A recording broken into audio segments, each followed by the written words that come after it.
पिछले वीडियो में हम स्टडी कर रहे थे क्लास 9th का टिश्यू चैप्टर। टिश्यू चैप्टर के सारे पार्ट की स्टडी हम कर चुके हैं प्लांट टिश्यू की।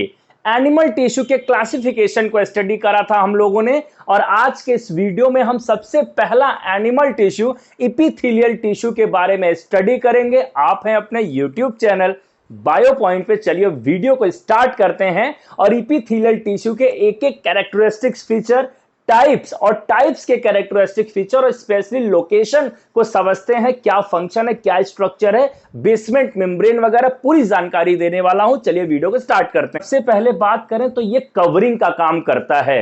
सबसे पहले जब ह्यूमन बॉडी या एनिमल की बॉडी बनेगी तो उसका एक कवर तैयार होगा, एक सीट ऑफ कवर तैयार होगा, जिसके अंदर इंटरनल और एक्सटर्नल ऑर्गन पूरा क्या होंगे, सिचुएटेड होंगे। तो वो जो कवरिंग तैयार करता है, जो सरफेस तैयार करता है, वो इपिथेलियल टिश्यू करता है। इपिथेलियल टिश्यू फॉर एग्जांपल अगर ये ह्यूमन बॉडी है तो आप देखिए इस तरीके से कवर तैयार होगा, और इस कवर को हम लोग क्या बोलते हैं, ये जो कवरिंग, फॉर एग्जांपल ये स्किन है तो स्किन की जो लेयर तैयार हो रही है वो इपिथेलियल टिश्यू कर रहा है। वर्ड इपिथेलिया दो वर्ड से लिया गया। इपी मींस अपॉन और थेली मींस होता है thin skin covering of nipple से वर्ड लिया गया इपिथेलियल टिश्यू। चूंकि ये कवरिंग का काम करता है, सीट तैयार करता है, कवर सीट तैयार करता है ऑर्गन्स की। जैसे फॉर एग्जांपल स्किन हमारा है तो इपिथेलियल टिश्यू है, वो एक कवर तैयार कर रहा है, उसके अंदर हमारे इंटरनल ऑर्गन्स है। सभी ऑर्गन्स की लगभग जो कवरिंग तैयार करता है, लाइनिंग तैयार करता है ब्लड वेसल्स की, वो इपिथेलियल टिश्यू करता है।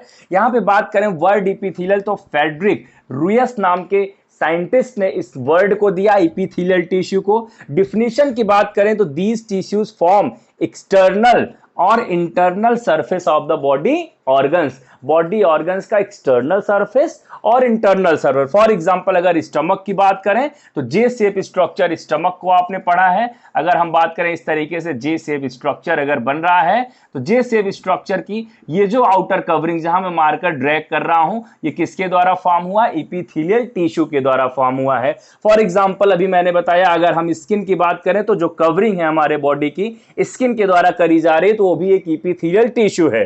तो इट फॉर्म एक्सटर्नल और internal surface of the body organ. Internal organ को विसरल ऑर्गन भी दिया रहता है, कंफ्यूज होने की जरूरत नहीं है।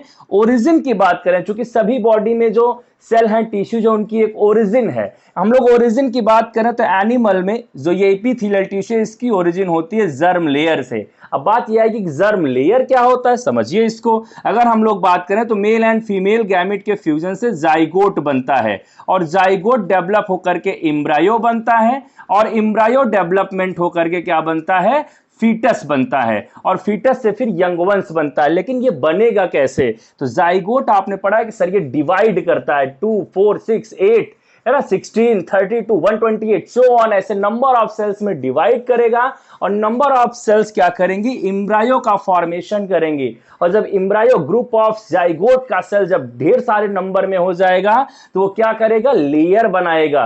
लेयर बनाएगा, उस लेयर को एम्ब्रायोनिक लेयर बोलते हैं, और उस एम्ब्रायोनिक लेयर को जर्म लेयर कहते हैं। इट मींस लीनियरी क्या होगा, अरेंजमेंट होगा। उन सेल का क्या होगा, अरेंजमेंट। पहले तो जाइगोट था तो ग्रुप ऑफ सेल बन रहा था, लेकिन अब ये आप ग्रुप ऑफ सेल क्या होंगे, अरेंज होंगे एक सीक्वेंशियल ऑर्डर में, उसको हम जर्म लेयर बोलते हैं। और उस जर्म लेयर से क्या बनेगा, टिश्यू बनेगा, और ग्रुप ऑफ टिश्यू से क्या बनता है, ऑर्गन, और ग्रुप ऑफ ऑर्गन से क्या बनता है, ऑर्गन सिस्टम, और ऑर्गन सिस्टम से क्या बनता है, ऑर्गेनिज्म बनता है। तो यहां पे हम लोग जर्म लेयर की बात करें तो तीनों जर्म लेयर, तीन ही जर्म लेयर है, ट्रिप्लोब्लास्टिक है एनिमल, हम लोग भी ट्रिप्लोब्लास्टिक ही हैं। तो हम लोग क्या करते हैं, अपने तीनों जर्म लेयर इक्टोडर्म, मेसोडर्म और इंडोडर्म तीनों का यूज करके इपिथेलियल टिश्यू का फॉर्मेशन करते हैं। आने वाले वीडियोस में एक एक टिश्यू को क्रमशः हम लोग स्टडी करेंगे। आपको बहुत डीप में इसलिए पढ़ना चूंकि आप 11th में अब डायरेक्ट स्ट्रक्चरल ऑर्गेनाइजेशन एनिमल का दिया है, ये आपको पढ़ने को 9th में ही मिलेगा, 11th में दोबारा नहीं मिलेगा।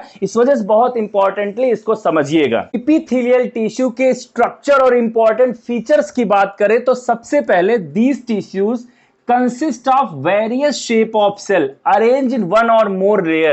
It means एक या एक से ज्यादा लेयर के हो सकते हैं, और वेरियस शेप में, cube shape, cuboidal epithelium, simple squamous shape epithelium, है ना, columnar epithelium, columnar ciliated epithelium, stratified epithelium, ढेर सारे शेप में इसके वेरियस शेप में सेल्स हो सकते हैं, एक लेयर में या एक से ज्यादा लेयर में अरेंज हो सकते हैं, जैसे यहाँ पे सिंगल लेयर अरेंज है। लेकिन अब आप ये भी जानते हैं कि दीज सेल्स आर कॉन्टिन्यूअस होना बहुत जरूरी है and very close to each other. Why? Because ये क्या करते हैं, ऑर्गन्स की पैकेजिंग करते हैं, इट मींस ऑर्गन की कवरिंग करते हैं। फॉर एग्जाम्पल अगर अभी मैंने बताया स्टमक को अगर हम लोग देखें तो इस ऑर्गन की क्या कर रहा है, कवरिंग कर रहे हैं। अगर कवरिंग कर रहा है तो यहां पे जो सेल्स होंगे वो टाइटली क्या होंगे, एक दूसरे से बहुत क्लोज होंगे, टाइटली पैक्ड होंगे, वेरी लिटिल और नो इंट्रासेलुलर स्पेस वाले होंगे।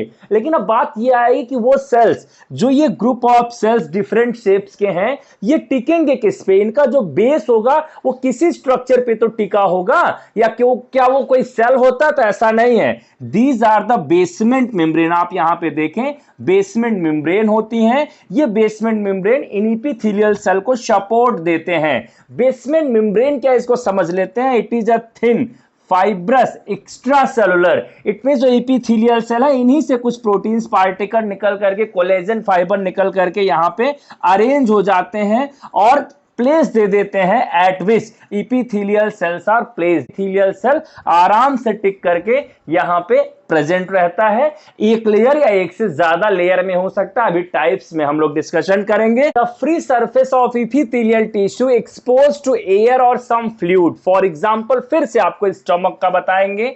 यहां पे देखिए फॉर एग्जांपल ये जे शेप स्टमक है। अब जे शेप स्टमक का ये जो सरफेस है आउटर साइड पे, जहां मैं मार्कर इसमें पॉइंट आउट कर रहा हूं, ये एयर को एक्सपोज करेगा या किसी फ्लूइड को एक्सपोज करेगा। फॉर एग्जांपल यहां पे भी देखें तो फूड का डाइजेशन होता है, प्रोटीन का, तो यहां का सरफेस, ये जो एपिथेलियल टिश्यू है, ये भी किसको फेस करेगा, एयर को या सम फ्लूइड को। There are junction between the cell, it means अब आप देखें कि ये जो सेल है आपस में ज्वाइन कैसे रहेंगे, अटैच कैसे रहेंगे, बेस तो मिल गया, अब ये एक दूसरे से कैसे जुड़े रहेंगे, कुछ जंक्शन होते हैं यहां पे। For example tight junction, gap junction, adhering junction, इन सब का भी पर्टिकुलर फंक्शन है। अगर आप कमेंट करेंगे तो इन पे भी एक वीडियो में बनाऊंगा, जंक्शन पे आप जरूर देखिएगा उसको, बट कमेंट आपको करना पड़ेगा इसके लिए। तो ये कुछ इंपॉर्टेंट फीचर्स हैं हमारे एपिथेलियल टिश्यू के, जो ऑर्गन की कवरिंग तैयार करते हैं, बॉडी की कवरिंग तैयार करते हैं, इंटरनल और एक्सटर्नल सरफेस को बनाते हैं, उनका कवर तैयार करते हैं, शीट तैयार करते हैं। कैसा लगा वीडियो कमेंट करके जरूर बताइएगा। नेक्स्ट वीडियो में इसके टाइप का डिस्कशन करेंगे और बात करेंगे सिंपल एंड कंपाउंड एपिथेलियम के बारे में। सिंपल एपिथेलियम के ढेर सारे टाइप्स के बारे में बात करेंगे। वीडियो में अंत तक बने रहने के लिए आप सभी का सहृदय से धन्यवाद।